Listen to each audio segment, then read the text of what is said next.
yaxshi narsalar. U uchoqlar, kamchiligi yo'q, sochlari esa juda qalin edi. Menda undan ko'proq imkoniyat bor edi.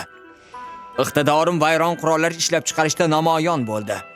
1-2 yildan so'ng yaxshi xulqim tufayli maktab deb atalgan joyda o'zimni rivojlantirish imkoni paydo bo'ldi. U yerda yana Mo'mintoy bilan uchrashish nasib etdi. U o'z atrofiga ancha tarafdor yig'ib olgan ekan. Ularni mehri hamda saxiyligi bilan o'ziga qaratib olgan ekan. Dahshatni o'zginasi.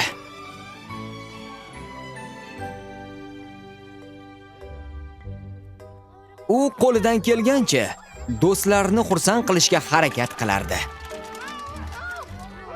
Men ham yangi popkorn ixtiro qilib, ularni o'z tomonimga og'dirib olmoqchi bo'ldim. Hoy, xula.